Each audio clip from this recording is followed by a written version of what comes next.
Did Sauron know where the 3 Elven Rings were? We know that they were held by Gandalf, Elrond and Galadriel, but did he? Let's take a look. Hi everyone, this is Robert. Welcome to In Deep Geek. On this channel we cover the Lord of the Rings and Tolkien's wider legendarium in nerdy detail, as well as A Song of Ice and Fire, The Witcher and much more. Welcome. We know, of course, of the history of the forging of the Rings of Power. Sauron came to the Elves of Eregion disguised in fair form as Anatar, worked with them to create 16 Rings of Power, then nipped back to Mordor to forge the one Master Ring. While he was gone, Celebrimbor the Smith forged 3 more, untouched by Sauron, and those 3 were smuggled out of Eriador before Sauron could invade. Those 3 went first to Galadriel, Gil-galad and Círdan. Gil-galad's later went to Elrond and Círdan's to Gandalf.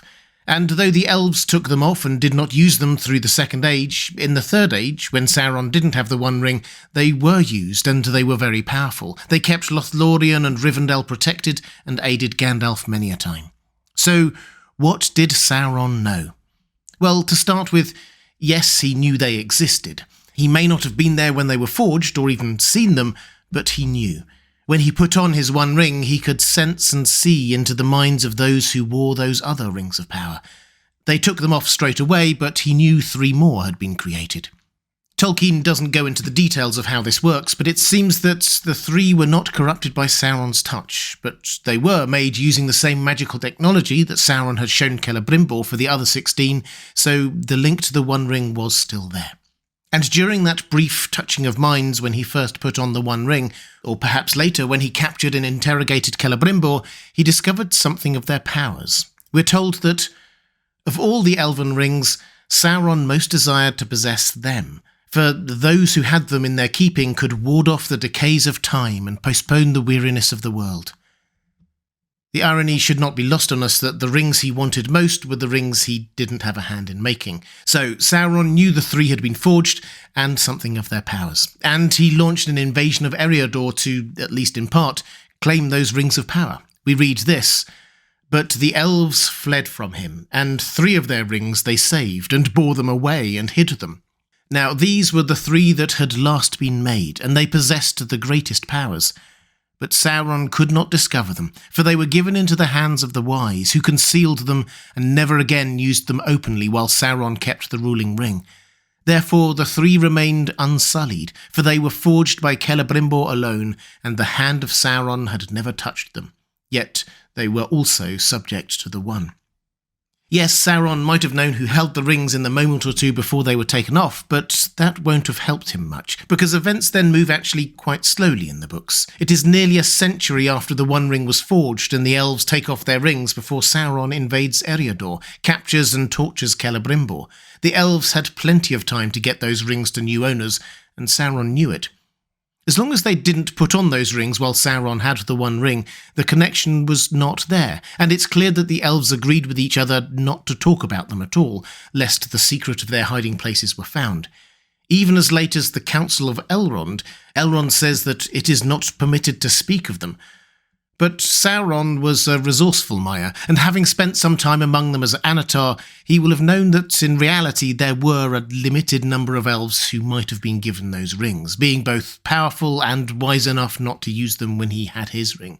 We read that, concerning the 3 rings, Sauron could learn nothing from Celebrimbor, and he had him put to death. But he guessed the truth, that the 3 had been committed to elvish guardians, and that must mean to Galadriel and Gil-galad. So during the Second Age, Sauron didn't know but could have a good guess, and was right. The elves and Númenóreans were still too strong at that point though, so he couldn't do much about it. During the Third Age, things were slightly different. First, because one of the people he thought had a ring, Gil-galad, was dead. He had killed him. And second, because he no longer had the One Ring, so the elves could use their rings to protect themselves from him. The elves as a whole might have been weaker, but the elves who had those rings would be even more powerful. We know that he kept up his suspicion that Galadriel had one right up to the end. Galadriel talks about it when Frodo is there with the Fellowship, confirming that not only is he ceaselessly seeking her out, but that she and Lothlorien are protected by the power of the very ring he seeks. Do not think that only by singing amid the trees, nor even by the slender arrows of elven bows, is this land of Lothlorien maintained and defended against its enemy. I say to you, Frodo, that even as I speak to you, I perceive the Dark Lord and know his mind, or all of his mind that concerns the elves, and he gropes ever to see me and my thought. But still, the door is closed. At this point she raises her hand as if in defiance towards Mordor, and Frodo, though not Sam, who is also there, sees the ring gleaming on her finger and understands.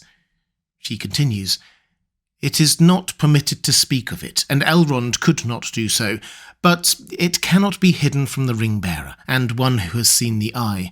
Verily it is in the land of Lorien, upon the finger of Galadriel, that one of the three remains. This is Nenya, the ring of adamant, and I am its keeper. He suspects, but he does not know. Not yet."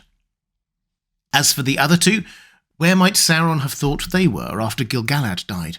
Well, there are a few possibilities. Celeborn, Círdan, Thranduil even, though he'd probably managed to rule out Thranduil. He'd based himself in Thranduil's forest for hundreds of years, sending his dark forces out, encroaching on his territory with very little opposition.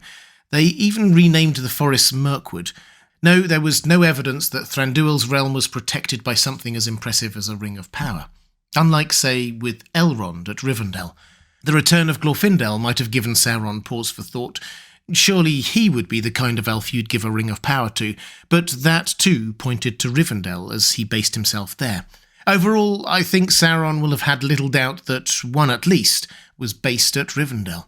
As for the other, well, we know that Círdan gave that one to Gandalf, and hardly anyone knew about that, although Saruman did.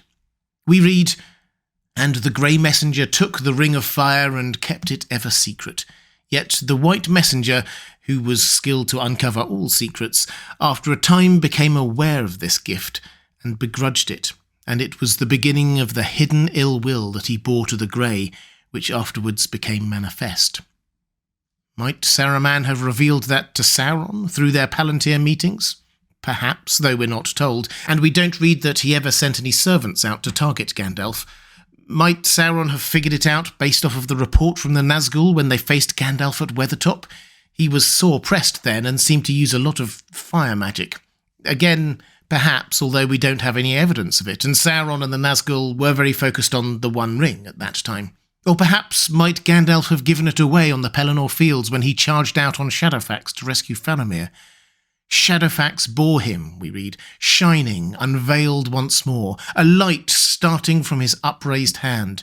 The Nazgul screeched and swept away, for their captain was not yet come to challenge the white fire of his foe. Naya, the ring of fire, used by the white wizards, white fire. Yep, that's a pretty big clue.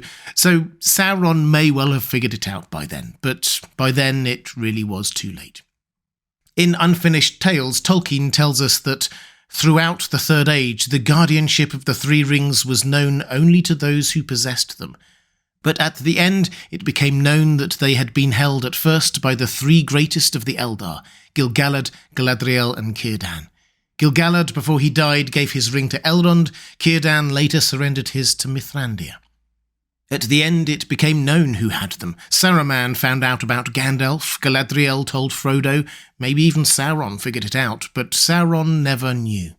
He may well have guessed about Gandalf's at the very end. We know he strongly suspected that Galadriel had one in Lothlorien, and he had every reason to assume that at least one of the others was in Rivendell. But those last two places were protected from his prying eyes by the very rings he coveted. Celebrimbor had forged them with the power to hide from the one person whose power over them could turn their works of good to evil. Sauron didn't know where they were because he'd taught Celebrimbor too well. If you'd like more videos like this digging into the deeper lore of Tolkien's Legendarium, there's a link appearing now on the left of your screen. Or to support this channel, thank you. There's a link to my Patreon page appearing now on the right of your screen. That's all for this time. Thanks for watching. I'll see you again soon.